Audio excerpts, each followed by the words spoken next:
Good morning बेटा, good morning. Preeta, Tejban, Anoop, Divya Chaturvedi, जूट, सभी प्यारे प्यारे बच्चों को, उदय प्रताप, मुकेश रावत, प्यारे प्यारे बच्चों का तहे दिल से स्वागत है। Good morning, good morning. Hi बेटा, हाय। या चाहर, प्रिंसी सोलंकी, वीरेंद्र सैनी, निशु त्रिपाठी, जयश्री महाकाल, जो बहुत बढ़िया। गुड मॉर्निंग बेटा, गुड मॉर्निंग। आ जाएं तो सभी प्यारे प्यारे बच्चों का तहे दिल से स्वागत है। मैं गार्गी सारस्वत और आप अपने प्यारे चैनल रोजगार विद अंकित पर निर्माण बैच के साथी हैं। इस समय पर सिलेबस हमारा तकरीबन खत्म होने ही वाला है। जैसा मैंने आपको पहले भी बताया था, आज लोकल गवर्नेंस टॉपिक पे हमें 2 दिन लग सकते हैं, तो आज दूसरा दिन है। लोकल गवर्नेंस टॉपिक जो हमने समझा, स्थानीय स्वशासन जो टॉपिक हमने समझा, उसमें हमने एक बात समझी थी कि भैया स्थानीय स्वशासन का मतलब है आम जनता का शासन। क्या समझा था? आम जनता का शासन। और 243 से लेकर 243 ओ तक, कहाँ तक? ओ। 243 से लेकर 243 ओ तक पंचायत के बारे में बात होती है। इसके बारे में पंचायत के काम, पंचायत की शक्तियाँ, गाँवों में जो पंचायत होती है उसके बारे में बात होती है। फिर हमने समझा कि पहली समिति कौन सी थी, जिसे आप बलवंत राय मेहता समिति कहते हो। 1957 में आई। इसने क्या क्या सिफारिशें की थी, इसीलिए बलवंत राय मेहता को शिल्पी, आर्किटेक्ट कहा जाता है पंचायती राज सिस्टम का, क्योंकि इन्होंने कहा था कि 3 लेवल होने चाहिए और वही 3 लेवल पे आप आज पंचायतों को देखते हो। फिर उसके बाद हम और समितियों पे पहुंचे, अशोक मेहता पे पहुंचे, फिर उसके बाद एल.एम. सिंघवी पीवी के राव समिति, एल.एम. सिंघवी समिति और पी.के. थंगन समिति तक हम पहुंचे।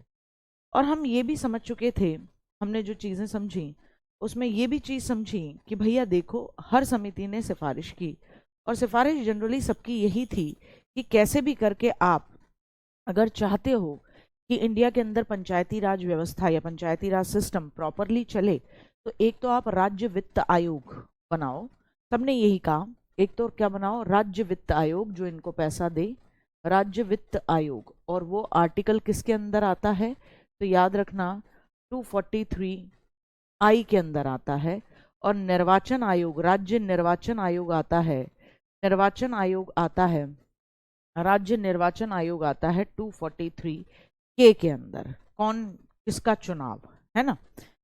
तो ये सारी बातें हुई और ये बात हमेशा रही कि संवैधानिक दर्जा दिया जाए, इन्हें संविधान में लिख दिया जाए। तो हर समिति ने मुख्यतः जो बात करी, उसके बाद ये 3 चीजें निकल के जरूर आई। तो उस समय जब राजीव गांधी थे, 64वां संविधान संशोधन होता 1989 में, ये प्रस्ताव लोकसभा से पास हो जाता है, राज्यसभा में नहीं हो पाता और फेल हो जाता है, प्रस्ताव कैंसिल हो जाता है। वरना उसी साल संवैधानिक दर्जा मिल जाता आपकी इसको क्या कहना चाहिए मुझे, पंचायतों को। और ये 1989 का ही समय है जब वोटिंग एज 21 से हटकर क्या कर दी जाएगी? 18 कर दी जाएगी, 18 वर्ष कर दी जाएगी। ये भी राजीव गांधी जी के ही समय है। ये राजीव गांधी जी का ही समय होगा जब 1989 में वोटिंग एज 21 वर्ष से हटाकर 18 वर्ष कर दी जाएगी। अब यहां से कहानी समझनी है। 73वां संविधान संशोधन बहुत इंपॉर्टेंट है भारत के लिए। अगर पंचायती राज व्यवस्था की बात करते हैं तो 73वां संविधान संशोधन बहुत बहुत बहुत इंपॉर्टेंट है। 1992-93 तक कहा जाता है। होता क्या है, बेसिकली 22 दिसंबर, ये नोट कर लेना, 22 दिसंबर को ये लोकसभा से पास होता है, 23 दिसंबर को ये संविधान संशोधन राज्यसभा से पास होता है, 20 अप्रैल को इस पे राष्ट्रपति जी के सिग्नेचर होते हैं। किसके? राष्ट्रपति के साइन। 20 अप्रैल को इस पे राष्ट्रपति के क्या होते हैं? साइन होते हैं। और फाइनली 24 अप्रैल 1993 को ये लागू हो जाता है। 24 अप्रैल 1993 को ये क्या हो जाता है? लागू हो जाता है। क्योंकि प्रक्रिया 1992 से शुरू हुई थी, दिसंबर से शुरू हुई थी, और वो 1992 वाला दिसंबर था। तो कहीं कहीं एग्जाम में ये भी लिखा आ जाता है 73वां संविधान संशोधन 1992, 1993 लिखा ही नहीं होता। तो कंफ्यूज नहीं होना है, वो आपको कारण पता लग गया। तो 73वां संविधान संशोधन होता है 1992 से शुरुआत होती है 22 दिसंबर से, और फिर 24 अप्रैल 1993 को लागू कर दिया जाता है 73वां संविधान संशोधन। इसीलिए 24 अप्रैल को आप पंचायती राज दिवस मनाते हो, यानी पंचायती राज सिस्टम डे मनाते हो। यहां तक बात समझ में आई? अब ये जो 73वां अमेंडमेंट हुआ, उसके बाद हुआ क्या? भाग 9 जोड़ा गया, 11वीं अनुसूची 11th शेड्यूल जोड़ी गई जो कि थी नहीं पहले से। फिर पंचायतों को 29 विषय पर दिए गए जिन पे पंचायतें काम करेंगी, और आर्टिकल 243 से लेकर 243O पंचायती राज व्यवस्था का उल्लेख करता है। सिर्फ इतनी बात समझनी है, यहां से 4 क्वेश्चन बनते आए हैं एग्जाम में। पहला, पंचायती राज व्यवस्था के आर्टिकल, तो हमेशा याद रखना 243 से लेकर 243O। दूसरी सबसे इंपॉर्टेंट बात कि भैया ये 73वां संविधान संशोधन कब हुआ, तो आप कहेंगे भैया 1992 से शुरुआत हुई और 24 अप्रैल 1993 को लागू हुआ, इसीलिए 24 अप्रैल को पंचायती राज दिवस मनाते हैं। इससे क्या हुआ, इस संविधान संशोधन से, इस अमेंडमेंट से क्या हुआ, तो बोले भाग 9 जोड़ा गया, पार्ट 9 जोड़ा गया कॉन्स्टिट्यूशन में, 11वीं अनुसूची जोड़ी गई और 29 सब्जेक्ट्स लिख दिए गए जिन पे पंचायतें काम करेंगी। ठीक, कोई दिक्कत? अच्छा, अब ध्यान से सुनना, पंचायत का चुनाव, अच्छा अभी यहां तक ये हुआ। यहीं एक चीज और लिखो, 74वां संविधान संशोधन, 74वां, जस्ट इसके बाद वाला 74वां संविधान संशोधन। ठीक, 74वां संविधान संशोधन किससे रिलेट करता है?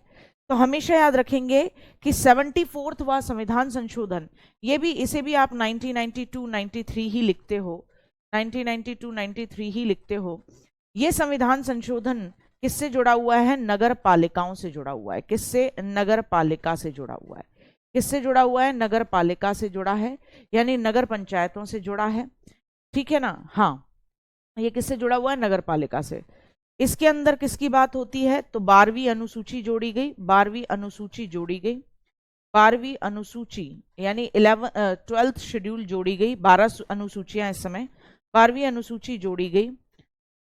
इस समय भारत के संविधान में 12 अनुसूचियां हैं, तो 12वीं अनुसूची जोड़ी गई और 18 विषय जिन पर नगर पालिका कानून बनाएगी, जिन पर नगर पालिका कानून करेगी, है ना? नगर पालिका कह दो, नगर पंचायत कह दो, ये काम करेंगे। नगर पालिका कार्य करेगी। ये बात यहां तक समझ में आई? कौन से आर्टिकल से लेकर कहां तक चलता है, तो ये भी एक पॉइंट अलग से नोट करिएगा। 243P से लेकर ZZ तक ये नगर पालिका के या नगर पंचायत के कामों के बारे में बताता है। 243P से लेकर ZZ तक नगर पालिका के काम या नगर पालिका के, हाँ, इनके बारे में बताता है। कोई दिक्कत हो तो बताओ भाई, कोई दिक्कत हो तो बताओ। ठीक है, हाँ, 18 सब्जेक्ट्स जोड़े गए। ठीक है, बिल्कुल सही बात है, 18 सब्जेक्ट्स जोड़े गए हैं। अच्छा, ये अगर 12वीं अनुसूची जोड़ी गई, यहाँ एक और चीज कर लो, भाग 9 क जोड़ा गया, भाग 9 क जोड़ा गया। ठीक है, भाग 9 क जोड़ा गया। तो ये सब जब यहीं लिख रहे हो तो यहीं लिख मारो, खत्म करो यहीं पे। ठीक, क्लियर हुआ? 243 से लेकर 243O तक नगर पालिका की बात करते हैं, सॉरी, ग्राम पंचायत की बात करते हैं। तो 243P से लेकर ZZ तक किसकी बात करते हैं आप? नगर पंचायत की बात करते हैं। 18 विषयों का उल्लेख है, 12वीं अनुसूची जोड़ी गई, भाग 9 क जोड़ा गया, 74वां संविधान संशोधन। अब आते हैं, पंचायत और नगर पालिका दोनों के ये चुनाव होते कैसे हैं? ये जो चुनाव होते हैं, ये चुनाव कराता है राज्य चुनाव आयोग। कौन कराता है? राज्य चुनाव आयोग कराता है। कौन से आर्टिकल में इसका उल्लेख है? तो 243K, राज्य चुनाव आयोग इन चुनावों को कराएगा। वोटिंग की एज क्या होती है? 18 साल का कोई भी व्यक्ति मतदान कर सकता है। लेकिन कंटेस्टेंट की एज क्या है? यानी आप खड़े होने चाहते हो इलेक्शन में, तो आपकी उम्र होनी चाहिए 21। कितनी होनी चाहिए? 21। लेकिन अगर आप मेयर के पद पर खड़ा होना चाहते हो, किसके पद पर? मेयर। नगर पालिका के अंदर मेयर का पद होता है, मेयर जिसे महापौर कहते हैं। मेयर या महापौर, अपने आपने अपनी अपनी सिटी में लिखा देखा होगा कि ये इसका निर्माण मेयर इनके द्वारा किया गया। मेयर या महापौर की एज होती है 30 वर्ष। अगर आप मेयर के पद के लिए इलेक्शन लड़ना चाहते हो तो आपकी उम्र 30 वर्ष होनी चाहिए। बाकी आप चाहे पंचायत में, ग्राम पंचायत, ग्राम प्रधान, किसी के भी इलेक्शन में लड़ना चाहते हो तो आपकी उम्र 21 वर्ष होनी चाहिए। नगर पंचायत का इलेक्शन लड़ना चाहते हो 21 वर्ष, नगर पालिका का लड़ना चाहते हो 21 वर्ष, ठीक है। नगर पालिका का चेयरमैन बनने के लिए भी वही 21 वर्ष ही है, क्योंकि उन्हीं में से वो लोग क्या करते हैं, चुनाव करते हैं। लेकिन अगर आप महापौर या मेयर बनना चाहते हो तो आपकी उम्र 30 वर्ष होनी चाहिए, ठीक है ना। हाँ, कितनी होनी चाहिए, 30 वर्ष होनी चाहिए, इतना याद रखना। अच्छा, 243D आपको पता ही है, पंचायतों में आरक्षण कितना होना चाहिए। एससी और एसटी को जनसंख्या के अनुपात के आधार पर, उस एरिया में कितनी जनसंख्या है उसके बेसिस पर एससी और एसटी को रिजर्वेशन मिलता है। फीमेल को रिजर्वेशन मिलता है 1/3, जितनी भी सीटें होती हैं उसमें 33% सीट फीमेल की होती हैं। एक वेब सीरीज आई थी पंचायत करके, उस पंचायत वेब सीरीज में नीना गुप्ता जी जो थी वो सीट महिलाओं की आई हुई थी। तो नीना गुप्ता जी क्या बनती हैं, पंचायत की वो प्रधान बनती हैं, है ना, प्रधान वो बनती हैं। लेकिन दिक्कत क्या है कि वो तो कभी जाती ही नहीं है, सारे काम उनके हस्बैंड करते थे। तो आपने ये कई बार सुना होगा, क्योंकि सीट्स रिजर्व रहती हैं, फीमेल्स को मौका मिले स्थानीय स्वशासन में, इसीलिए 33% सीट्स यानी 1/3 सीट्स महिलाओं के लिए रिजर्व कर दी गई है। वो बात अलग है कि उनकी जगह उनके हस्बैंड ही चुनाव लड़ते हैं, ठीक है ना। ये इतना समझ में आया, मेरी बात को गौर फरमाते हुए समझते चलेगा। अब बात करते हैं ग्राम पंचायत कितने एरिया में होती है। तो देखो भाई, ग्राम पंचायत 1000 लोगों की जनसंख्या के ऊपर भी ग्राम पंचायत हो सकती है। और जब अगर 1000 की जनसंख्या है तो ग्राम पंचायत में एक तो होगा प्रधान और बाकी होंगे 9 सदस्य। अब अगर जनसंख्या किसी गांव की 1000 से 2000 है तो हर 500 पर एक सदस्य बढ़ता है, तो एक प्रधान। और अगर 1500 है, 1500 की जनसंख्या पर एक ग्राम पंचायत है, तो समझ लो एक प्रधान और 10 सदस्य हो जाएंगे। तो 1000 से 2000 की जनसंख्या पर आप एक प्रधान और हर 500 पर एक सदस्य की बढ़ोतरी होती है। ये मेरी बात ध्यान से सुनिएगा। 1000 गांव के 1000 लोग अगर किसी गांव में हैं तो वहां पर भी ग्राम पंचायत बन सकती है। वहां क्या क्वांटिटी क्या होगी, एक तो प्रधान होगा और बाकी 9 होंगे उसके अन्य सदस्य। और 1000 से ऊपर जैसे जैसे बढ़ती जाती है, 1000 से 2000 होती है तो 500 पर एक मेंबर बढ़ाने का बात है। तो ग्राम पंचायत का मामला ये रहता है। ग्राम पंचायत का चुनाव कैसे होता है, ग्राम पंचायत के जो सदस्य होते हैं उनका इलेक्शन भी आप डायरेक्ट करते हो, और ग्राम पंचायत के सरपंच या प्रधानी के चुनाव भी होते हैं। तो आम जनता जो 18 साल तक के हैं, जो वोट दे सकते हैं, वो सब जाते हैं ग्राम पंचायत के सदस्यों और साथ ही साथ सरपंच प्रधानी के चुनाव जो होते हैं, प्रधान और सदस्य सबके चुनाव में वोट डाल के आते हैं। तो प्रत्यक्ष निर्वाचन होता है।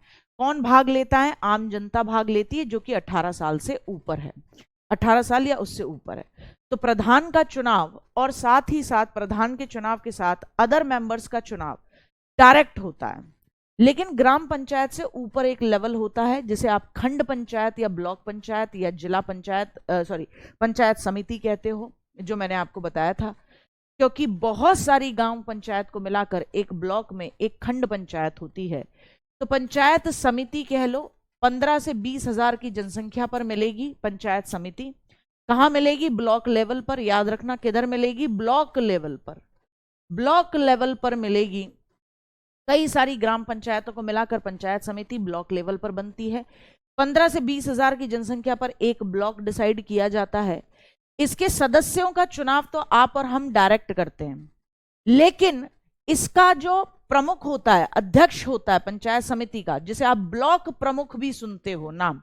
ब्लॉक प्रमुख कौन है, कि ब्लॉक प्रमुख ये हैं, फलाने हैं। तो ब्लॉक प्रमुख का चुनाव कौन करते हैं, सदस्य करते हैं। कौन करते हैं, सदस्य, यानी अप्रत्यक्ष चुनाव होता है। तो यही लिख लेना, एरो बना के, वैसे तो क्लियर हो जाता है। तो याद रखना, अध्यक्ष का चुनाव चुने हुए सदस्यों द्वारा किया जाता है। चुनाव चुने हुए किनके द्वारा किया जाता है? सदस्यों द्वारा। चुने हुए सदस्यों द्वारा, यानी ये अपने में से ही करेंगे, सदस्यों द्वारा किया जाता है। यानी ये जो चुने हुए सदस्य हैं जिन्हें आपने और हमने चुना था, ये आपस में अपने में से देखेंगे कि किसे ब्लॉक प्रमुख बनाया जाएगा, किसे ब्लॉक हेड बनाया जाएगा। और आप यकीन नहीं मानेंगे कि ऐसे में पंचायत समिति में खूब पैसा बिकता है, खूब पैसा जाता है। जो ब्लॉक प्रमुख बनना चाहता है वो सदस्यों को पैसा देता है कि मेरे को वोट देना, मेरे को वोट देना, ठीक है, मुझे वोट देना, ये मांगता है। ठीक, आ रही बात समझ में? क्लियर हुआ? फिर उसके बाद बात आती है जिला लेवल पे, जिला पंचायत या जिला परिषद। यहां पे भी मामला वही है, सदस्य डायरेक्टली चुने जाते हैं और इन्हीं सदस्यों के माध्यम से अप्रत्यक्ष रूप से चुनाव होता है। किसका? अध्यक्ष का, जिला पंचायत या जिला परिषद के अध्यक्ष का चुनाव। तो ये तो हुआ अब तक में ग्राम पंचायत का मामला, ये तो हुआ अब तक में ग्राम पंचायत का मामला। देखो कुछ राज्य ऐसे हैं जहां ग्राम पंचायतों का अभी भी, यानी पंचायती राज सिस्टम आज तक भी निर्माण में नहीं आ पाया है, आज तक भी निर्माण में नहीं आ पाया है। तो ऐसे राज्यों का नाम आपको पता होना चाहिए। उनमें से एक जम्मू कश्मीर भी रहा है, मिजोरम भी रहा है, तो आपको इनके नाम याद होने चाहिए। अगर कोई गवर्नमेंट जॉब कर रहा है तो लोकल गवर्नेंस के इलेक्शन में पार्टिसिपेट कर सकते हो। देखो भाई, सीधी सीधी बात होती है कि आपको व्यक्तिगत तौर पे पैसा मिलता है उस एरिया का डेवलपमेंट करने के लिए। आप कुछ और कार्य करते करते भी इसका मेंबर बन सकते हो, कोई दिक्कत नहीं है, बशर्ते आपको ग्राम सभा के सामने अपने पैसे का ब्यौरा देना होता है। तो इसमें ऐसी कोई बात नहीं है, लोकल गवर्नेंस में आप काम करते हुए भी कर सकते हो। ठीक है, आ रही बात समझ में? हाँ, अब समझेंगे।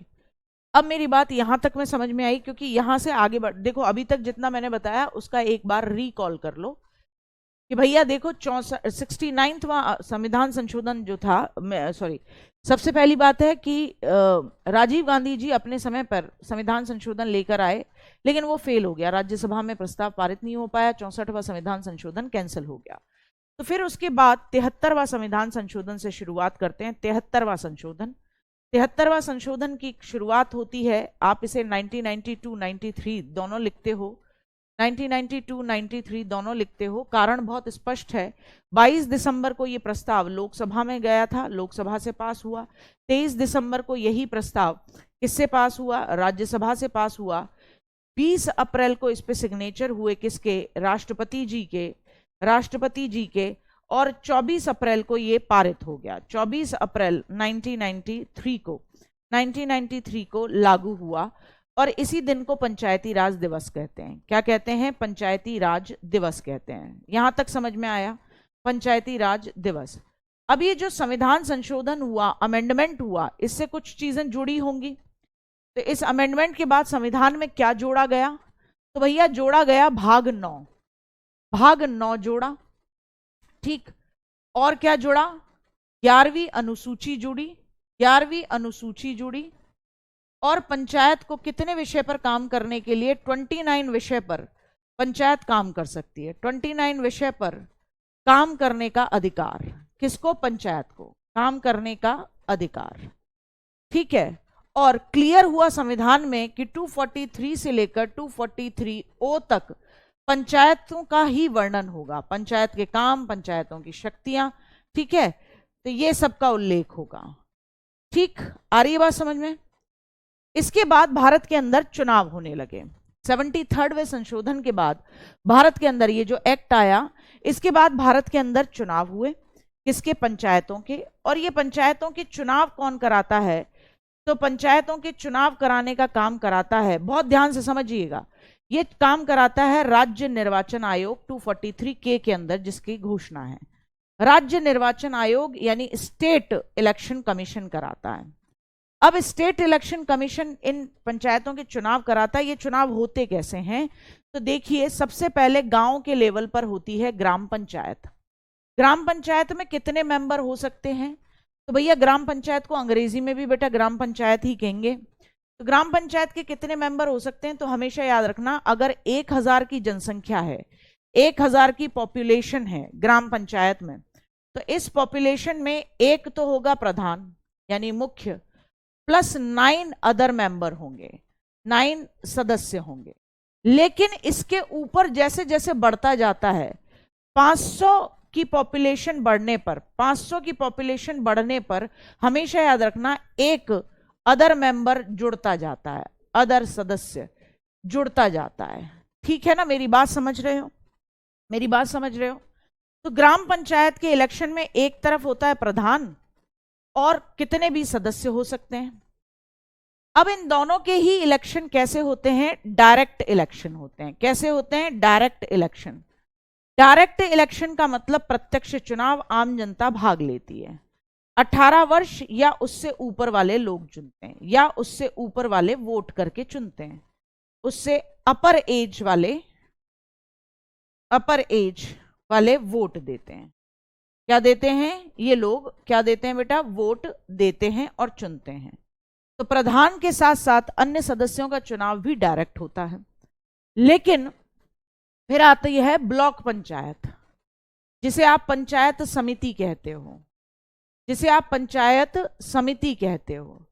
तो भाई कम से कम जब 15 से 20 हजार की जनसंख्या हो जाती है, 10 से 15 हजार की जनसंख्या कर लो, 10 से 15 हजार जनसंख्या पर अब आप केवल ग्राम पंचायत से काम तो चला नहीं सकते हो, तो काफी सारी ग्राम पंचायतों के ऊपर एक ब्लॉक पंचायत या पंचायत समिति रखी जाती है। इसके भी बेटा जी चुनाव होते हैं। तो इसमें भी एक अध्यक्ष होता है जिसे आप ब्लॉक प्रमुख कहते हो। क्या कहते हो? ब्लॉक हेड, ब्लॉक प्रमुख कहते हो, है ना। और सदस्य होते हैं।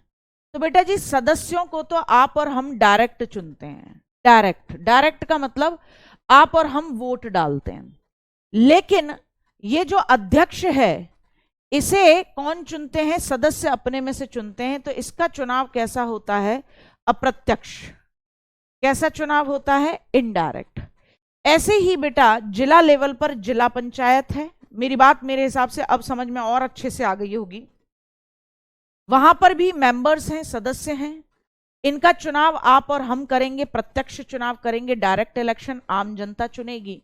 लेकिन जो अध्यक्ष होगा उसे सदस्य अपने में से चुनाव करेंगे। तो सदस्य अपने में से चुनाव करेंगे तो इस चुनाव को आप अप्रत्यक्ष बोलोगे, क्योंकि आप नहीं चुन रहे हो उसे। ठीक आ रही है बात समझ में? कोई दिक्कत हो यहां तक में तो बता दो। कोई दिक्कत हो यहां तक में तो पहले तो इसे क्लियर कर दो। यहां तक का मामला आपका क्लियर है, ये रिवीजन भी हो गया। अब आती है पंचायतों का कार्यकाल कितना होना चाहिए? तो बेटा 5 साल का होना चाहिए। इनकी बैठक कितने में होनी चाहिए? तो हर महीने एक बैठक होनी चाहिए। कितनी? हर महीने एक बैठक होनी चाहिए। नहीं हो पाई तो कहा भैया 2 बैठक के बीच में 2 माह से ज्यादा का अंतर नहीं होना चाहिए। पहली बात तो कार्यकाल कितना? 5 साल का। हर महीने बैठक होनी है। नहीं हो पाई तो 2 बैठकों के बीच में 2 महीने से ज्यादा का अंतर नहीं होना चाहिए।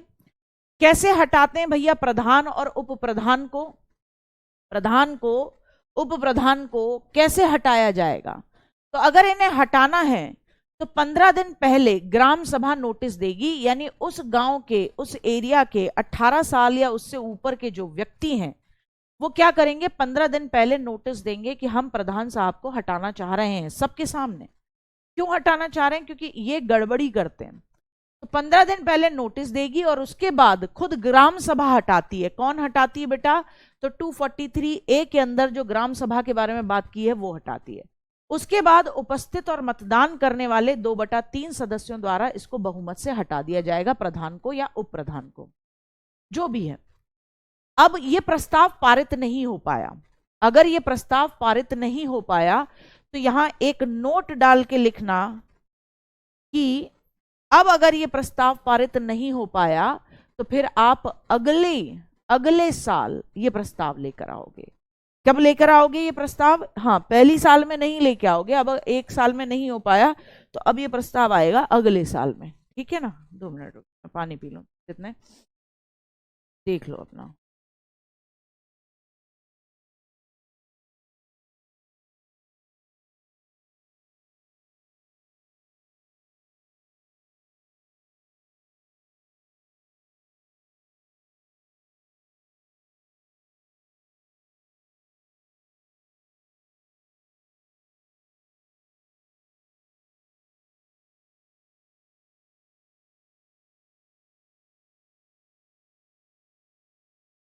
लिखेंगे अगर प्रस्ताव पारित नहीं, अगर प्रस्ताव पारित नहीं तो फिर अगले वर्ष लाया जाएगा, नहीं होता तो फिर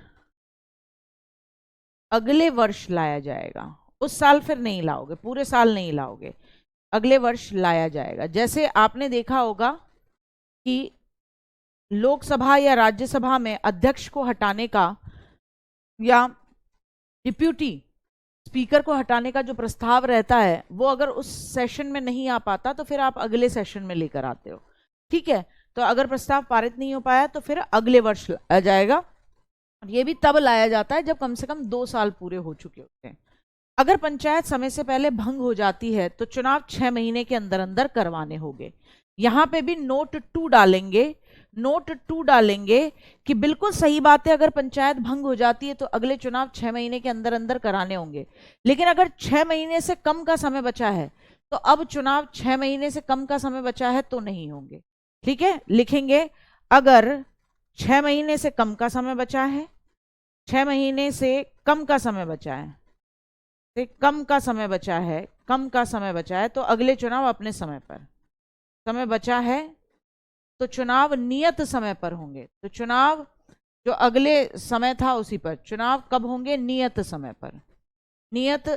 पर। ठीक है, और इसी में नोट नंबर 3 डाल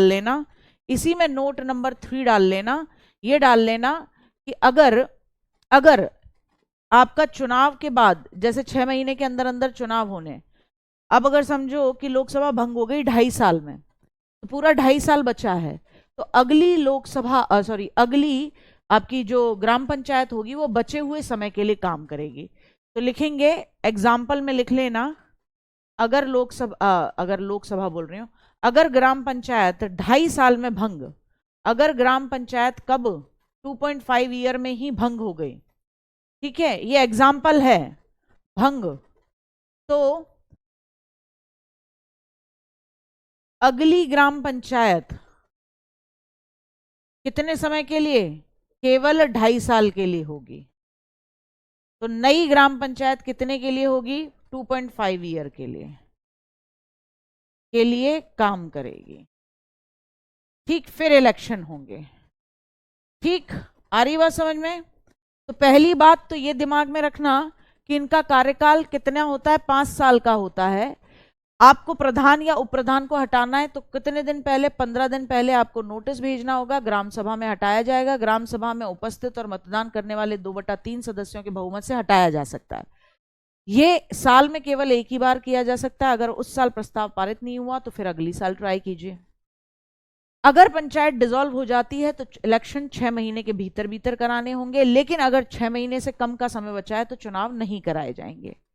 अगर सपोज करो कि लोकसभा के ग्राम पंचायत डिसॉल्व हो गई 2.5 साल का काम करके, तो जो नई ग्राम पंचायत होगी वो 2.5 साल के लिए होगी। उसके बाद फिर 5 साल के जो टेन्योर पे इलेक्शन थे वो इलेक्शन कराए जाएंगे।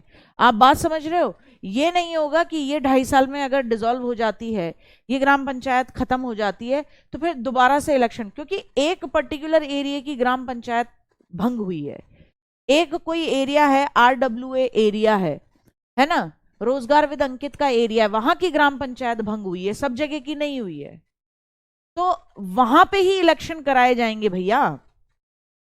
और तो जो चुन के नई ग्राम पंचायत आएगी वो 2.5 साल के लिए काम करेगी। फिर उसको क्यों 5 साल काम नहीं करने दे रहे? क्योंकि कारण ये है कि सारे राज्य के अंदर सभी ग्राम पंचायतों के चुनाव के लिए 5 साल का समय डिसाइड किया गया था। अगर किसी एक जगह की ग्राम पंचायत भंग हो गई है तो इसका मतलब ये नहीं है कि सभी जगह पे इलेक्शंस करा दिए जाएंगे, नहीं। आ रही है ना बात समझ में? ये मेरी बात समझ पा रहे हो ना? तो ये बहुत बड़ा अंतर है। एक चीज और समझानी है, यहां जब पार्टिसिपेशन होता है, मीटिंग होती है, तो कितना कोरम होना चाहिए? यहां गणपूर्ति होती है 1/3 सदस्य। यहां पे भी नोट करेंगे, नोट नंबर 4 डालेंगे। किसी भी बैठक, ग्राम पंचायत की बैठक की बात हो रही है, किसी भी बैठक की गणपूर्ति, कोरम, गणपूर्ति कितनी होनी चाहिए? 1/3 सदस्य होने चाहिए। सदस्य होंगे, ठीक। यानी जितने भी मेंबर हैं ग्राम सभा में, उसके 1/3 सदस्य जब उपस्थित होंगे तभी ग्राम पंचायत का काम शुरू होगा। पहले देख लूं तुम पूछ क्या रहे हो। ग्राम सभा किसे कहते हैं? गोलू, सैटरडे की क्लास लेनी थी। ग्राम सभा किसे कहते हैं बेटा जी? बताया था। आप किसी गांव में रहते हो और आपकी उम्र 18 या उससे ऊपर है तो आप ग्राम सभा के सदस्य हो, ठीक। मैम, अगर प्रधान का डेथ 1 मंथ में ही हो जाए तो केवल प्रधान के चुनाव कराएंगे अभिषेक। अतुल, बिल्कुल, तो केवल प्रधान के चुनाव। मैम, प्रधान के लिए नोटिस किसके द्वारा जारी करवाएंगे? ग्राम सभा के मेंबर ही नोटिस देंगे, ठीक है, क्लियर। अंतिम, मुकेश। मैम, महिला प्रधान जिसका पति कार्य करता है, क्या बिल्कुल उसके खिलाफ कंप्लेन की जा सकती है मुकेश जी, क्योंकि ये प्रधानी की पोस्ट महिला को मिली है। जूली देवी, 2.5 ईयर से कम का समय हो तो कितने टाइम के लिए? आप खुद देख लो। ये तो जूली यार बेटा, मैंने एग्जाम्पल लिखा है, जितना भी समय बचा है केवल उतने समय के लिए। अरे 5 में से माइनस कर दे बेटा जी। ले, मैं मानती हूं 1 साल में ग्राम पंचायत डिसॉल्व हो गई तो 4 साल बचे, तो जो नई ग्राम पंचायत आएगी वो 4 साल के लिए होगी। कितने के लिए? 4 साल के लिए। इतना समझना है बस, बहुत मामूली सी बात है, ठीक है। प्रधान को हटाने के लिए नोटिस, ग्राम पंचायत की मीटिंग हो रही होगी, उसमें ग्राम सभा के सदस्य बैठे होते हैं, तो ग्राम सभा के सदस्य जब बैठे होते हैं तो वो ग्राम सभा में ही नोटिस लेकर आते हैं प्रधान को हटाने का, और वो नोटिस प्रधान को भेज देते हैं कि तुम्हें हटाना चाह रहे हैं हम, ठीक। जिला पंचायत बड़े लेवल पर काम करती है। जिला पंचायत के पास पैसा आता है, वो पैसा वो ब्लॉक पंचायत को देती है, फिर वो पैसा ग्राम पंचायतों तक पहुंचता है, ठीक है। जिला पंचायत ग्राम पंचायत और ब्लॉक पंचायत पर नजर रखती है, उनके कामों की समीक्षा करती है, ठीक है।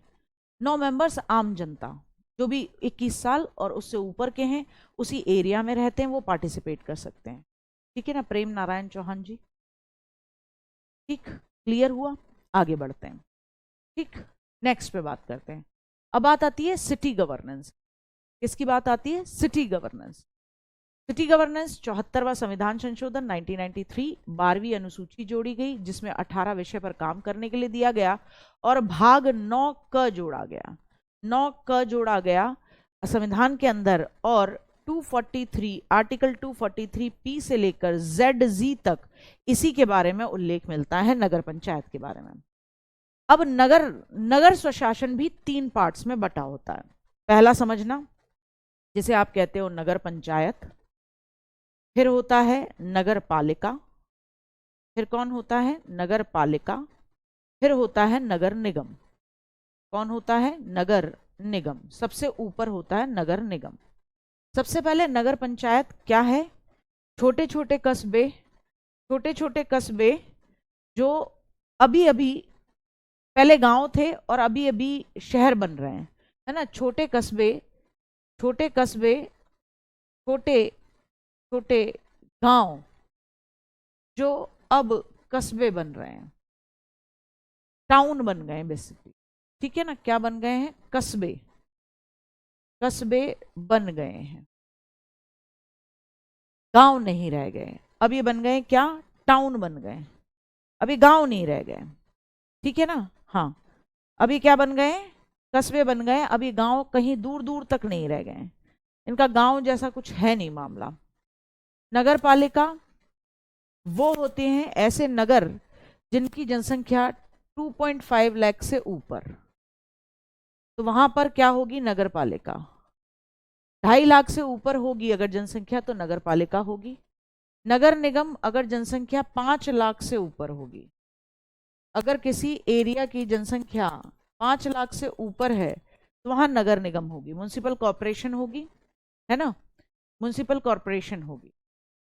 अब देखो एक चीज याद रखना, जैसे आपको शहर दिया जाए या मुंबई दिया जाए तो वहां पे नगर निगम होगा, 5 लाख से ऊपर की जनसंख्या है। पहले तो दिमाग में इतना बैठाओ, नगर पंचायत क्या रहता है और इन्हें क्या कहा जाता है, नगर पालिका क्या है, नगर निगम क्या है। तब तक मैं तुम्हारे 2-3 क्वेश्चन और ले लूं। हाँ, जब 5 साल के अंदर जब दोबारा इलेक्शन हो तो क्या राज्य चुनाव आयोग, हाँ बिल्कुल, और कौन कराएगा? राज्य चुनाव आयोग के अलावा और कौन कराएगा? राज्य चुनाव आयोग के अलावा और कौन कराएगा? कोई नहीं कराएगा, यही कराएंगे। ठीक है, आ रही बात समझ में? यही कराएंगे। ठीक, ठीक, आ रही बात समझ में? हाँ, राज्य चुनाव आयोग ही कराता और कोई नहीं कराता। ग्राम पंचायत को खत्म नहीं किया जा सकता, भंग होना अलग बात होती है, खत्म नहीं होता।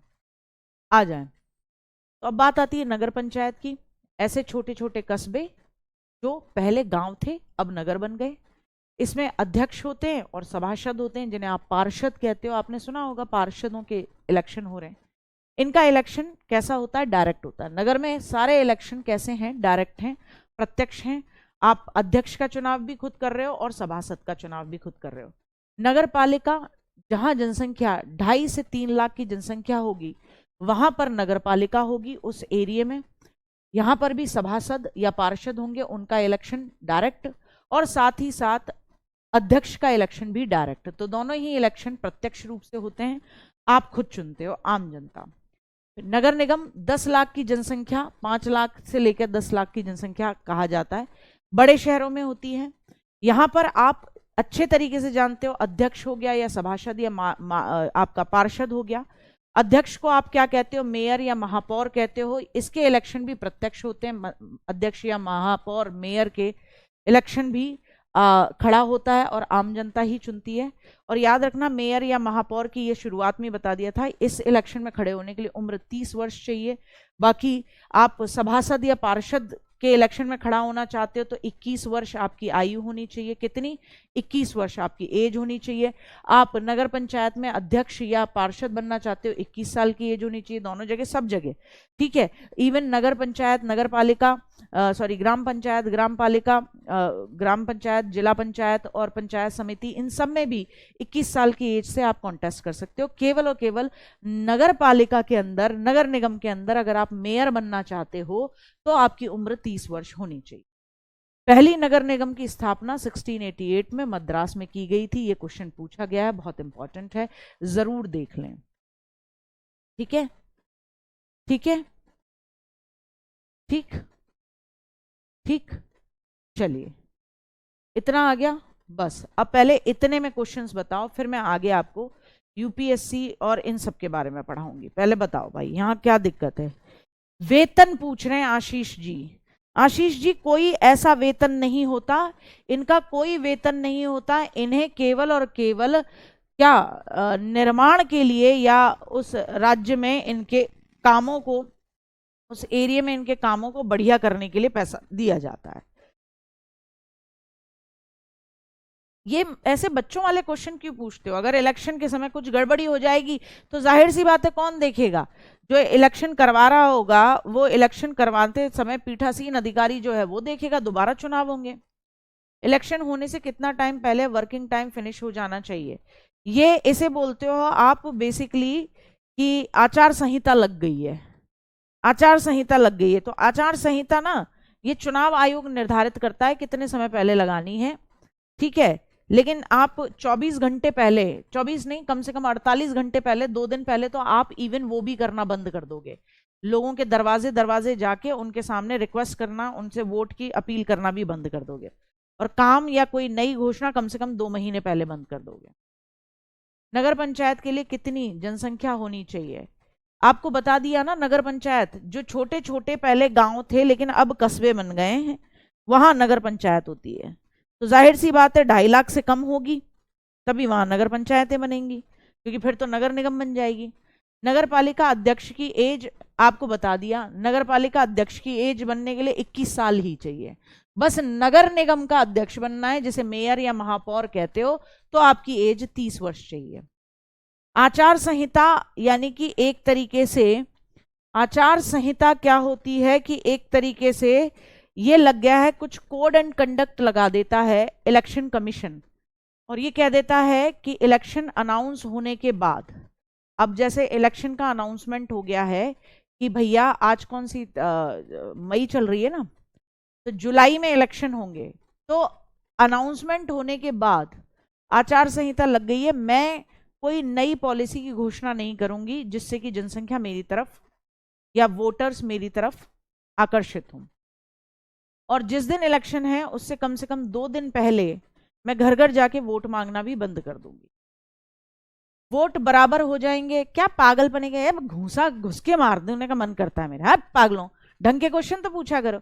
वोट बराबर हो जाने पर क्या होगा? अरे बराबर हो गया, टाई अप हो गया, दोबारा इलेक्शन होंगे, नहीं तो एक बार और वोटिंग कराई जाएगी, मतलब वही है मुद्दा, दोबारा वोटिंग होगी। ठीक है, मैं नहीं पूछूं अब आपसे क्वेश्चन, आप रिप्लाई नहीं देते, बहुत अच्छी बात है, आगे पूछो। और कोई हो? देखो मैं नहीं पूछूं, ये किनके रिप्लाई आ रहे हैं? मतलब कोई और है जो टाइप कर करके भेज रहा है? और जब ब्लॉक प्रमुख को चुनता है वो बीडीसी सदस्य चुनते हैं। हाँ हाँ, अरे ब्लॉक डेवलपमेंट काउंसिल, तो जाहिर सी बात है ब्लॉक प्रमुख जो चुना जाएगा वो इन्हीं सदस्यों के माध्यम से तो चुना जाएगा, इन्हीं सदस्यों के माध्यम से तो चुना जाएगा, अपने में से।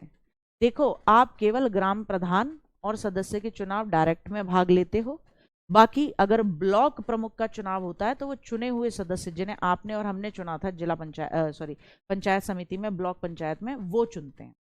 ऐसे ही जिला पंचायत में हम केवल मेंबर्स को चुनते हैं, जिला पंचायत के अध्यक्ष को वो चुने हुए मेंबर्स चुनते। लेकिन नगर पंचायत के इलेक्शन हो, नगर पालिका के इलेक्शन हो या नगर निगम के इलेक्शन हो, तो चाहे अध्यक्ष हो, चाहे आपका कमिश्नर हो, नगर निगम में कमिश्नर बोलते हैं उसको, या सदस्य हो, पार्षद हो, वार्ड मेंबर हो, उन सबको हम चुनते। तो वहां नगर पंचायत के अंदर सबके इलेक्शन डायरेक्ट हैं, आम जनता चुनती है, आम जनता के सामने इलेक्शन में खड़े होते हैं। एक बच्चा कह रहा है अगर 4.5 साल में ग्राम पंचायत भंग हो जाती है और एग्जैक्ट 6 महीने का समय है तो क्या होगा? बेटा जी, अगर 6 महीने से कम का समय है तो मैंने आपको क्या बताया, तो इलेक्शन नहीं कराए जाएंगे, अपने नियत समय पे ही होंगे, क्योंकि बहुत कम समय रह गया है।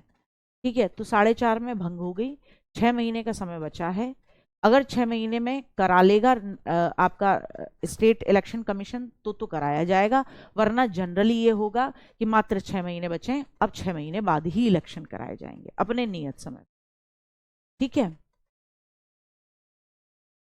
ठीक नहीं बेटा विशांत, इसमें गणपूर्ति, ग्राम सभा के अगर आपको प्रधान उप प्रधान किसी को हटाना है तो यहाँ गणपूर्ति 1/10 नहीं, 1/3 की गणपूर्ति चाहिए।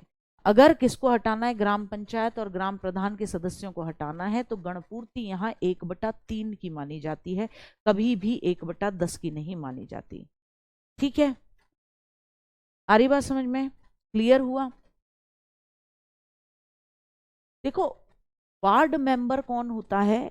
वार्ड मेंबर आपको पता है ये सदस्य होते हैं जो इलेक्शन में खड़े होते हैं, पार्षद, सभासद, वार्ड मेंबर। आपने देखा होगा ना, वार्ड नंबर 4 से कौन खड़ा हुआ है, कि ये आदमी खड़ा हुआ है वार्ड नंबर 4 से। तो ये नगर पंचायत के अंदर आपके नगर निगम के इलेक्शन में या नगर पालिका के इलेक्शन में जो हर वार्ड से छोटे छोटे एरिया बांट दिए गए हैं, वहां से जो मेंबर्स खड़े होते हैं उन्हें वार्ड मेंबर कहते हैं। ठीक है, उन्हें आप पार्षद कहते हो या सभासद कहते हो। आ रही बात समझ में? क्लियर हुआ? अरे यार, क्या पागलपने का क्वेश्चन पूछा। एक कह रहा ब्लॉक प्रमुख कितनी जनसंख्या का प्रमुख होगा?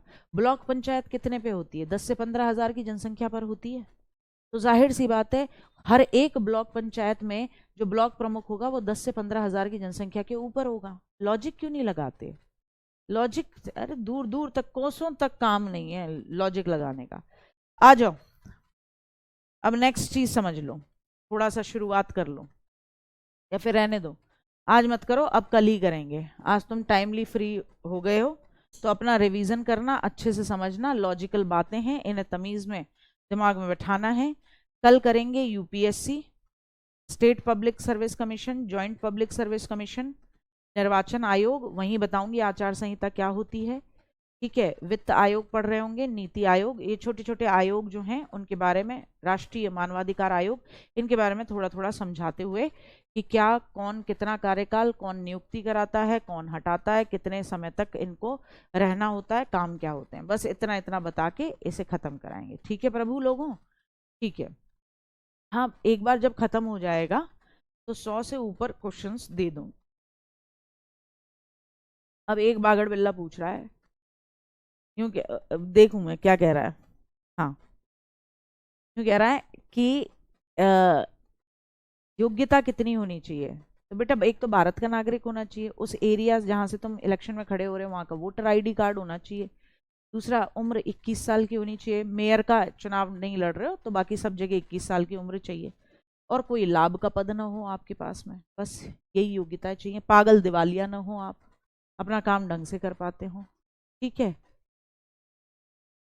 आ रही बात समझ में? चलो, ऐसे एकदम ही प्यारे प्यारे से एकदम लल्लू लालों वाले क्वेश्चन भी पूछ लेते हो कभी कभी। चलो ठीक है, कल करेंगे।